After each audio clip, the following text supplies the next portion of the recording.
Welcome to your personalized deep dive. You sent us a bunch of excerpts all about forests in the colonial era. We've got historical accounts, personal stories, even a little bit about economics. Yeah, it's amazing what you can learn when you put all these different types of sources together. It seems like we're going to uncover how vital forests were back then and how colonialism changed things. Totally. This will be a journey into how forests were intertwined with everyone's lives and how colonialism, strained, even broke those connections. Okay, let's get right into it. One of the first things I noticed was the sheer amount of stuff people got from forests back then. It was like their Home Depot. Totally. Just think about your house and like everything, your furniture, the paper in your books, even the spices in your kitchen. Chances are it all came from forests. Yeah, like even the dyes in our clothes and the medicine we used to take. Crazy how much we don't think about that anymore. It's a big difference compared to today, where we think of forests as like separate from our lives. You really start to realize how much people relied on forests back then. But then things began to change when shipbuilding and railways came along. Yeah, these industries needed so much timber. Shipbuilding, especially for big empires like Britain, drove massive deforestation. They always needed strong, durable wood. And, places like India with lots of forests became like targets for their timber operations. Yeah, and then the railways. I mean, just think of all those tracks. I read that they needed something like 2,000 wooden sleepers per mile of track. Yeah. That's got to be, what, millions of trees? It's a crazy number of trees, and this was before they had all those big machines, so it was mostly manual labor and maybe with animals. Imagine that. It's so hard to even imagine the scale and what it must have been like for the people and, the impact on the environment. And on top of that, you've got scientific forestry coming in, which I'm guessing from the sources wasn't so scientific after all. Oh, yeah, the irony, right? Yeah. So, on the surface, it seemed organized. They were out there surveying and classifying all the trees, even replanting. But what really mattered to them was those single species plantations. They wanted those high-value trees like teak and sal, Yeah. This totally came at the expense of the natural, diversity of the forests. They'd just plant rows and rows of trees, and it wasn't like a natural ecosystem anymore. So instead of like a forest with all kinds of trees, you had these plantations all for just producing timber. Right. I can already see how that's going to cause some problems. Totally. This whole monoculture plantation thing really messed up the balance of the forest, and we are still dealing with the consequences. But it wasn't just like environmental problems. The real human side of this is like, imagine you're living in a forest and your life depends on it. You're collecting wood, hunting, and then suddenly it's all illegal. Oh, wow. It must have been devastating. Oh, yeah. Their traditions, their jobs, their whole way of life was suddenly a crime. And, some of them were offered different work, but it was often really exploitative, and they lost their freedom. It was a total uprooting of their relationship with the forest and their communities. So you were saying that some communities were offered other jobs. Did that always work out? Not always. A lot of times these new jobs were, exploitative, and they lost their independence. Like you highlighted one story that really stuck with you, how women were afraid of getting in trouble just for collecting firewood. Yeah. It's like they needed to keep their families warm and fed, but now even that was illegal. Yeah, it really puts into perspective how these policies actually affected people's lives. It's not just abstract ideas, it's real people struggling to survive. Did everyone just accept these new rules? Not a chance. People resisted in all sorts of ways. Some secretly kept doing what they'd always done, and others tried to find loopholes in the laws.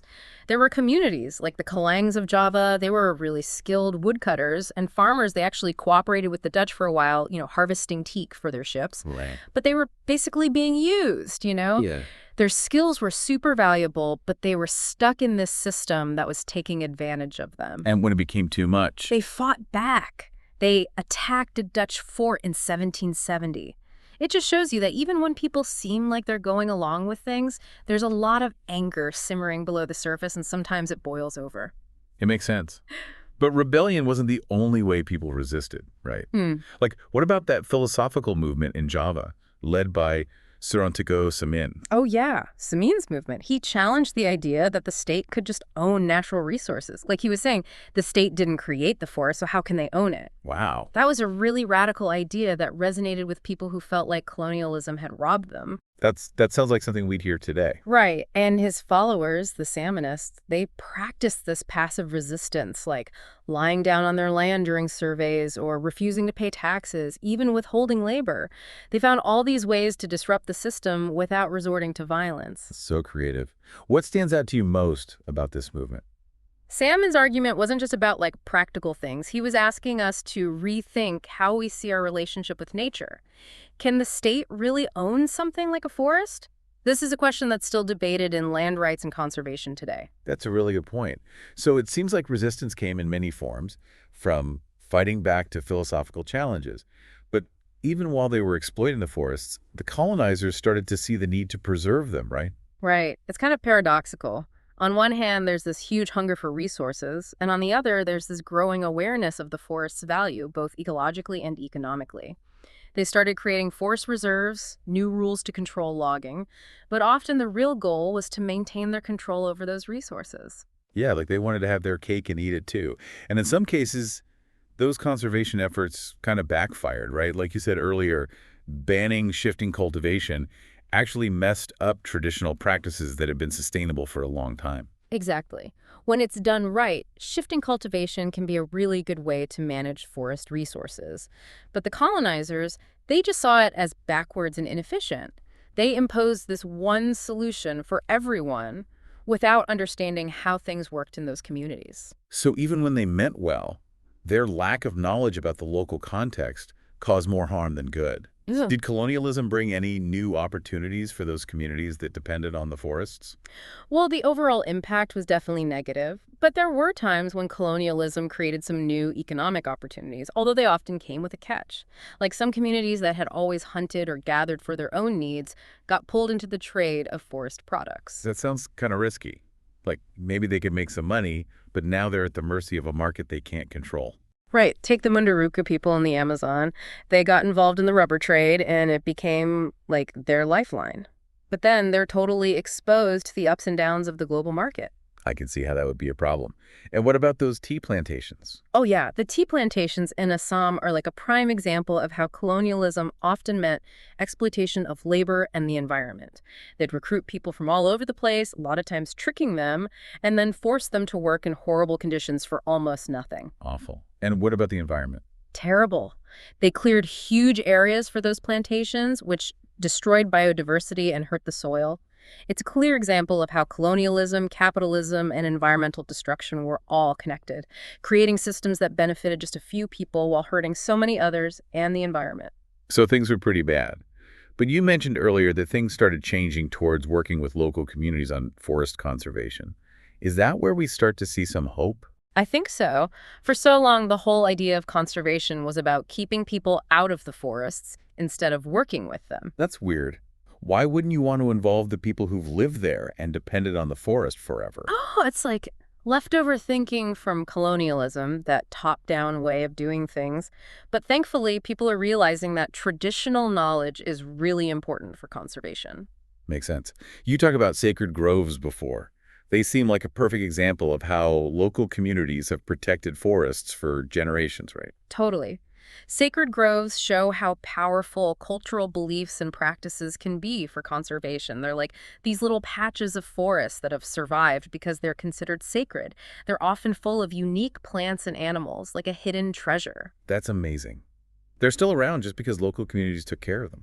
Are there other examples like that? Oh, definitely. All over the world, communities are stepping up to restore forests that have been damaged. They're planting trees, managing resources in sustainable ways, and reconnecting with the land. It's really inspiring to see people taking charge of their environment. That's awesome. So from everything we've learned, what would it look like today to manage forests in a way that's good for both the environment and the people?